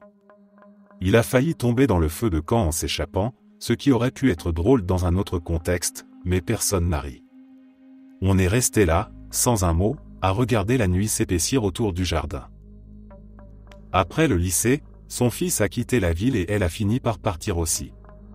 Elle avait préparé sa fuite depuis des mois, détournant discrètement de l'argent pour s'acheter une voiture qu'elle cachait à son travail. Elle m'en avait parlé une fois, fière de sa ruse, comme si elle se vengeait enfin de quelque chose. Puis elle a disparu, partie vivre près de ses parents à l'autre bout du pays. D'après ce que j'ai entendu, elle y est toujours. Je ressens un profond malaise un samedi sur deux. Un samedi sur deux, je vais boire un verre avec ma mère et mes sœurs dans le bar préféré de ma mère. Les habitués sont pour la plupart des gens d'une quarantaine d'années, et je suis généralement le plus jeune, le mieux habillé et le plus présentable du lot. Ce n'est pas bien difficile, vu que les autres hommes sont plutôt vieux et tristes. Quoi qu'il en soit, je me fais regarder comme un morceau de viande. Certaines me font des clins d'œil et essaient de danser près de moi. J'ai déjà vécu plusieurs mauvaises expériences là-bas. Une fois, une femme ivre, grosse, vieille et peu attirante s'est levée et a commencé à faire une danse sexy devant moi pendant que j'étais assis, mal à l'aise, essayant d'éviter son regard. Elle m'a lancé « Tu ressembles tellement à un jeune Johnny Cash. » J'adore Johnny Cash. Puis elle est sortie dehors pour aller vomir. Une autre fois, une femme qui avait été gentille et polie toute la soirée a soudain décidé de me toucher l'entrejambe. Je tournais au coin d'un mur quand elle m'a plaqué contre celui-ci et m'a attrapé. Ensuite, elle a réagi comme si j'étais le méchant quand je lui ai dit de retirer ses foutues mains de là. Le pire ? Une vieille femme, grossière, ivre, bruyante, portant une jupe courte sans sous-vêtements, passait son temps à attendre que je la regarde pour écarter et refermer les jambes, tout en me lançant des clins d'œil. Son intimité ressemblait à une part de pizza vieille d'une semaine effondue. Alors, le prochain samedi, on va essayer un autre endroit, je pense. Mes parents avaient engagé une femme pour promener leur chien, une dame qui passait 3 fois par jour. Un après-midi, j'étais à la maison quand elle est venue. Elle s'est mise à me parler, très gentiment d'ailleurs. Elle paraissait douce, polie, un peu bavarde, mais agréable. Puis, au détour d'une phrase, elle m'a parlé de sa petite fille, une adolescente de 15 ans, en ajoutant qu'elle pensait qu'on pourrait bien s'entendre. J'en avais 22. J'ai souri poliment et lui ai répondu que ce n'était sans doute pas une très bonne idée. Elle n'a rien dit, juste un petit rire gêné, et la conversation s'est arrêtée là. 3 semaines plus tard, mon téléphone a vibré. Numéro inconnu. J'ai décroché sans trop réfléchir. C'était sa petite fille. La grand-mère avait réussi à convaincre ma mère de lui donner mon numéro, puis l'avait transmis à cette gamine. Elle m'a dit qu'elle voulait me rencontrer, qu'elle pensait qu'on aurait plein de choses à se dire. J'ai essayé de lui expliquer calmement que c'était impossible, que j'étais bien plus âgé, que ça ne se faisait pas. Elle s'est mise à pleurer au bout de quelques minutes, comme si je venais de la rejeter après des années de relation. Sa voix tremblait, elle disait qu'elle ne comprenait pas pourquoi je ne voulais pas au moins la voir une fois. Les jours suivants, elle a continué à m'appeler. Toujours avec ce ton d'insistance qui rendait les choses encore plus étranges. J'ai fini par bloquer son numéro. Mais le malaise ne s'est pas arrêté là. Un matin, je suis rentré chez mes parents et j'ai trouvé la grand-mère dans le salon, assise à discuter tranquillement avec ma mère, comme si de rien n'était. J'ai senti mon estomac se serrer, et sans dire un mot, j'ai fait demi-tour. Ma mère m'a lancé un regard surpris et m'a demandé pourquoi je partais sans dire bonjour. J'ai marmonné quelque chose d'incohérent et je suis monté dans ma chambre.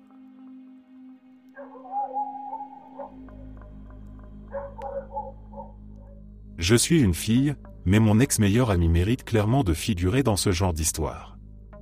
La raison pour laquelle j'ai arrêté de traîner avec elle, c'est à cause de la manière dont elle traitait les hommes dans sa vie. Ayant moi-même vécu une relation abusive, j'ai fini par réaliser qu'elle faisait exactement la même chose avec ses petits amis. Ramona et moi nous sommes rencontrés en cours et, dès le départ, elle m'a semblé étrange. Mais j'étais nouvelle dans cette école et nous avions beaucoup de choses en commun. Un jour, en rentrant de cours, on découvrait justement nos points communs. À cette époque, j'étais en plein dans une rechute de mes troubles alimentaires, très maigre, et j'ai mentionné que j'avais des problèmes avec la nourriture. Elle a réagi en criant, tout excitée, « Tu as un trouble alimentaire ?» Moi aussi j'en avais un, ce n'aurait pas été grave si elle ne l'avait pas hurlé devant tout le monde sur le campus. Ça aurait dû être un signal d'alarme. J'ai vite compris qu'elle criait tout ce qu'elle pensait, que ce soit sur elle-même ou sur les autres. Elle était désespérée à l'idée d'avoir un petit ami. C'était littéralement toute sa vie. Quand on s'est rencontrés, elle sortait avec un type que je n'ai jamais rencontré, mais d'après ce qu'elle me racontait, il était émotionnellement abusif. Elle l'a quitté plusieurs fois avant de le laisser définitivement, et à partir de là, son comportement est devenu encore plus étrange. J'ai du mal à décrire à quel point elle était dérangeante, mais tout chez elle devenait inquiétant. Elle répétait sans cesse qu'elle avait besoin d'un homme dans sa vie et que sans ça, elle tombait en dépression. Elle couchait avec presque tous les mecs qui lui accordaient un peu d'attention. Elle m'a dit qu'elle avait couché avec plus de 50 personnes quand on s'est rencontrés. En 2 ou 3 ans d'amitié, elle en avait ajouté au moins une trentaine, donc le nombre doit approcher la centaine maintenant. Ce n'est pas le nombre qui me gênait, mais le fait que chaque homme avec qui elle couchait devenait soudainement un petit ami potentiel, et qu'elle se mettait en colère quand il ne la rappelait pas ou qu'ils avaient déjà une copine. Elle est sortie avec un gars pendant un moment et il l'a quitté le jour de son anniversaire. J'avais de la peine pour lui parce qu'il était schizophrène et ne supportait plus la relation. Ramona est allée chez lui pour lui hurler dessus, a cassé sa guitare et d'autres affaires. Il a ensuite été interné et est devenu comme un zombie à cause des médicaments. Ce gars lui avait dit dès le départ qu'il avait l'herpès et elle avait prétendu que ça ne la dérangeait pas. Ils ont commencé à coucher ensemble, puis elle l'a attrapé à son tour, mais elle ne prévient pas les nouvelles personnes qu'elle rencontre. Un autre homme qu'elle fréquentait pensait qu'ils avaient une relation sans engagement. Quand il a voulu arrêter, elle est allée chez lui, a convaincu ses colocataires de la laisser entrer, a attendu qu'il rentre, puis s'est griffé les jambes à sang, au point de se laisser des cicatrices. Un jour, on devait sortir ensemble. J'étais super excité, elle était chez moi, puis elle a décidé qu'elle ne voulait pas prendre le bus. Sans me demander, elle a appelé quelqu'un et a dit « viens à l'adresse de Robert Douki et viens nous chercher ». Quand je sors de la douche, je lui demande qui elle vient d'appeler. Elle me répond « juste un mec que j'ai rencontré au bar hier soir ». On la sermonne parce qu'elle est venue chez moi défoncer à la cocaïne et qu'elle a donné mon adresse à un inconnu. Finalement, on a eu un trajet avec mon copain à la place. Mais plus tard, chez elle, un mec débarque. C'était celui qu'elle avait appelé. Je me retrouve donc à traîner avec un inconnu pendant qu'elle est sous coke. Elle se met à lui raconter des trucs bizarres comme « je ne me brosse pas les dents tous les jours ». C'était gênant au possible. J'ai appelé mon copain pour qu'il vienne me chercher parce qu'elle l'avait invité à notre soirée entre filles. Elle m'a ensuite dit qu'elle avait fait ça parce qu'elle avait besoin d'un mec avec qui coucher à la fin de la soirée. J'ai mis fin à notre amitié le jour où elle devait venir chez moi et n'est pas venue. Ce n'était pas rare de sa part, elle était égoïste et se fichait complètement du fait que tu puisses avoir d'autres choses à faire que l'attendre. Elle a fini par répondre à mes messages en disant quelque chose comme « Désolé, je ne peux pas venir aujourd'hui. Ma mère me ramène de la ville parce que je suis allé chez un mec et je l'ai frappé au visage. Fais-moi confiance, il l'avait mérité. »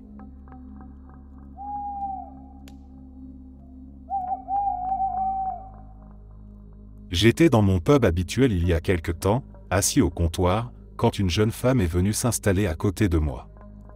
Elle était déjà bien ivre, le regard un peu vide mais encore souriant, comme quelqu'un qui s'accroche à l'idée de passer une bonne soirée. On a échangé quelques mots, rien de particulier, mais très vite, elle a commencé à tendre la main vers ma bière pour essayer de me la prendre. Je l'ai arrêtée gentiment, pensant que ce n'était qu'une plaisanterie. Les minutes ont passé, et elle a recommencé, encore et encore, en riant nerveusement. Puis elle s'est mise à me demander de lui offrir un verre. J'ai refusé poliment, ce qui l'a contrariée. Elle a alors baissé la voix et m'a proposé quelque chose de plus explicite en échange d'un verre. Là encore, j'ai refusé, et son attitude a changé. Son sourire s'est éteint, son regard s'est troublé, et elle s'est mise à marmonner que j'étais son copain, que j'étais violent, qu'elle voulait juste que je sois gentil avec elle. Heureusement, c'était le bar d'un ami, et tout le monde avait compris la situation. On a réussi à la calmer un peu, puis on lui a appelé un taxi. Elle est partie en titubant, enveloppée dans sa confusion, et le silence est retombé doucement dans le pub. Mais un quart d'heure plus tard, elle est revenue. Elle s'est installée un peu plus loin, près d'un autre homme, et a recommencé exactement la même chose, mot pour mot presque, comme si elle rejouait une scène qu'elle ne contrôlait plus. L'homme l'a regardée avec tristesse, sans colère, juste ce regard qu'on a quand on comprend que quelqu'un est allé trop loin dans la solitude et la honte. Il n'y avait plus rien de drôle dans la situation. Ce n'était pas une fille agaçante ni une provocatrice, juste une jeune femme perdue, usée par quelque chose qu'on ne voyait pas.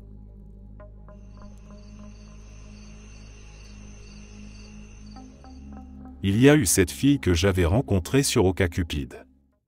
On s'était vu 2 ou 3 fois, des moments simples, rien de dramatique. Elle était plutôt gentille, un peu maladroite, mais je sentais que ça n'irait pas plus loin. Un jour, je lui ai dit franchement que je ne voulais pas continuer à la fréquenter. Elle a eu l'air déçue, mais sans en faire une scène. J'ai cru que c'était réglé. Quelques semaines plus tard, elle m'a envoyé un message, d'un ton léger, pour me demander si je voulais qu'on couche ensemble. J'ai répondu calmement que non, que ce n'était pas ce que je cherchais. Elle m'a aussitôt demandé pourquoi. Je lui ai expliqué du mieux que je pouvais, sans la blesser, mais ma réponse ne lui a pas plu. Tout a basculé en quelques secondes. Elle s'est mise à m'accuser de la trouver laide, à dire que tous les hommes étaient les mêmes, qu'on ne voyait que les apparences. Sa colère sortait en rafales, sans logique, comme si elle déversait des années d'humiliation sur la mauvaise personne.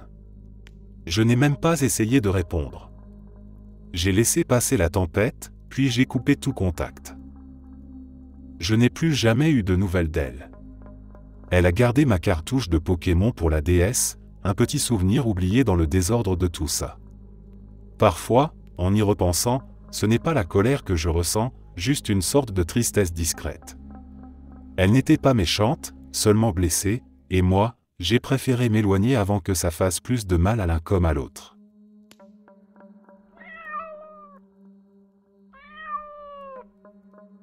C'était à la fin du lycée, pendant la fameuse nuit des terminales à Disneyland, cette soirée spéciale où plusieurs classes louent le parc pour fêter la fin de l'année. L'ambiance était incroyable. Tout le monde riait, courait d'un manège à l'autre, comme si personne ne voulait vraiment admettre que l'école était terminée. J'étais avec mes potes, on faisait la queue pour Pirates des Caraïbes, un peu fatigué mais toujours excité par l'euphorie du moment. C'est là que j'ai senti quelque chose d'étrange. Une main dans mon dos, un contact trop proche. Je me suis retourné et j'ai vu une fille seule, l'air un peu absent. Son regard était fixe, comme si elle me voyait à travers une vitre. Son sourire tremblait, et il y avait dans son attitude quelque chose d'instable, presque inquiétant. Elle a dit quelque chose d'incohérent, une phrase qu'on ne comprenait pas bien, puis elle a éclaté d'un rire nerveux avant de détourner les yeux. Autour de nous, la file avançait lentement. Mes amis ont échangé un regard, sans trop savoir quoi faire. Personne ne voulait créer une scène, mais tout le monde sentait que quelque chose clochait. Quand on est finalement monté dans le bateau, je n'arrivais plus à penser à autre chose. Le manège, d'habitude si amusant, avait pris une atmosphère étrange, presque lourde. En sortant, la fille avait disparu. On a repris notre soirée comme si de rien n'était, mais cette scène m'est restée en tête.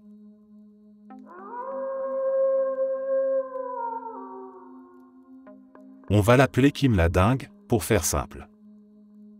Elle n'allait pas bien, vraiment pas.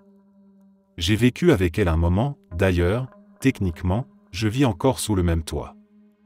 Elle s'était persuadée que j'étais un rappeur noir, plus âgé d'une dizaine d'années, couvert de tatouages. Rien à voir avec la réalité, mais dans sa tête, c'était une certitude. Elle me chantait des chansons d'amour, sans la moindre gêne, parfois au milieu du salon. Elle me suivait partout, tout le temps. Il lui arrivait même d'essayer de m'embrasser ou de se coller à moi, comme si elle jouait un rôle qu'elle seule comprenait. Elle avait ces gestes maladroits qu'on devinait désespérés, une tentative de séduire sans savoir comment s'y prendre. Un jour, elle a tenté de manger une glace d'une façon qu'elle pensait provocante, puis une orange. C'était à la fois ridicule et triste. Elle venait frapper à ma porte à n'importe quelle heure, du petit matin jusqu'à la tombée de la nuit. Parfois, je faisais semblant de ne pas être là. Parfois, je répondais, juste pour éviter qu'elle s'agite. Mais rien ne changeait vraiment. Puis un jour, elle a annoncé à tout le monde qu'elle était enceinte et que j'étais le père. J'ai compris à ce moment-là que ça dépassait largement ce que je pouvais gérer seul. Aujourd'hui encore, je ne lui en veux pas. Elle est malade, perdue quelque part entre ses illusions et sa solitude. J'ai surtout appris à mettre de la distance, à ne pas me laisser entraîner dans son monde. Ce n'était pas de la méchanceté, juste une détresse qui prenait une forme incontrôlable. Je repense parfois à elle avec une sorte de compassion étrange. Pas de peur, pas de colère, juste ce sentiment d'avoir été témoin de quelqu'un qui se débattait dans sa propre tête, incapable de retrouver pied.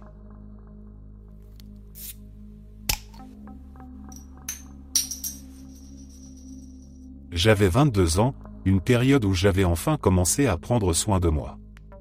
Je faisais du sport, je m'habillais mieux, je faisais attention à mon apparence, bref, j'essayais de devenir un adulte présentable. Chez moi, peu de jeunes de cet âge ont une voiture, sauf s'ils viennent d'une famille aisée. Alors, comme tout le monde, je prenais le métro, toujours bondé, toujours bruyant, un lieu où l'on apprend à se fondre dans la foule. Ce jour-là, j'attendais la rame comme d'habitude. Quand elle est arrivée, je me suis faufilé parmi les gens, assez mince pour me glisser entre les épaules serrées. J'ai levé le bras pour attraper la barre métallique au-dessus de moi. Une fille s'est retrouvée juste devant, coincée entre mon torse et cette barre. Rien d'anormal jusque-là, c'était la routine des trajets serrés. Je sentais son épaule contre moi, légère pression inévitable dans un wagon aussi plein. J'avais remonté mes manches et je portais mon parfum préféré, celui qu'on m'avait déjà dit qu'il me convenait bien. Soudain, elle a bougé la tête, doucement d'abord, jusqu'à ce que son visage soit à hauteur de mon avant-bras. J'ai pensé qu'elle cherchait un peu d'air, ou un espace où poser son regard. Mais ensuite, elle a commencé à inspirer profondément. Pas une fois, pas deux. Plusieurs fois, avec une intensité presque troublante. Comme si elle respirait mon odeur avec une fascination incontrôlée. J'étais tétanisé, incapable de dire quoi que ce soit. Les gens autour de nous ne remarquaient rien, chacun enfermé dans sa bulle, comme toujours dans les transports. Je suis descendu à la station suivante, encore sous le choc. Mon bras portait la trace humide de son passage, et je n'ai pas su s'il fallait en rire ou m'en inquiéter. Dans le vacarme de la station, je me suis retrouvé à penser à la bizarrerie de ces moments où les gens, épuisés, isolés, font des gestes sans même s'en rendre compte. Peut-être qu'elle avait juste cherché un instant de douceur dans la foule.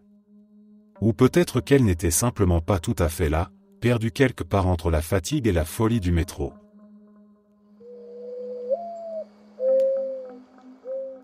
J'ai eu une relation avec une femme que la plupart des gens qui la connaissaient bien considéraient comme psychopathe, ou du moins très haut sur le spectre. Tous ont d'ailleurs pris leur distance dès que la situation est devenue claire. Parmi ses nombreuses caractéristiques, il y avait ceci. Elle mentait sans arrêt, de façon compulsive.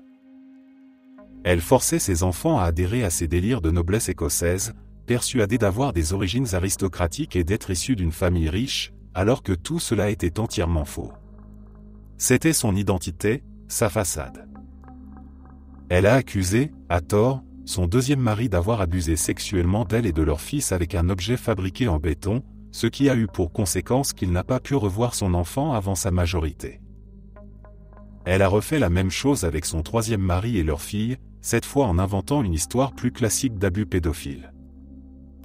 Elle a aussi porté d'innombrables accusations d'agression, sexuelle ou autre, contre différentes personnes, avec parfois du succès. Quand l'un de ses enfants s'est trop attaché à une nourrice de longue date, elle l'a accusé à son tour d'abus sexuels sur mineurs, a porté plainte, et a réussi non seulement à la faire condamner à une peine de prison, mais aussi à la faire inscrire au registre des délinquants sexuels. Résultat, cette femme, qui adorait les enfants et travaillait dans une crèche, n'a plus jamais pu exercer son métier. Tout ça simplement parce qu'elle représentait une menace affective.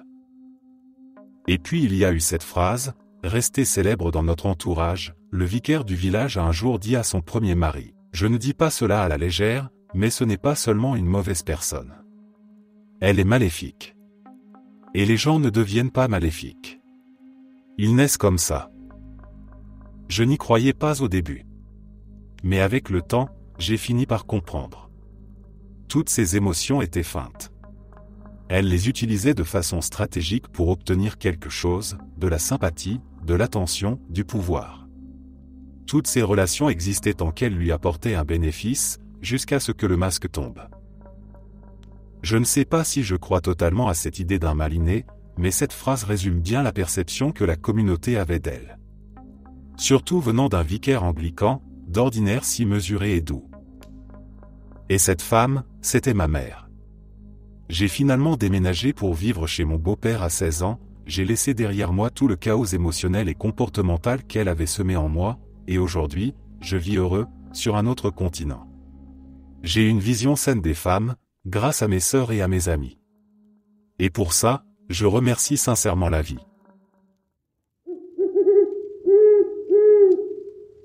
Merci d'être resté jusqu'à la fin. N'oubliez pas d'aimer la vidéo, de vous abonner et de partager vos propres histoires en commentaire. On se retrouve demain à la même heure devant ce feu.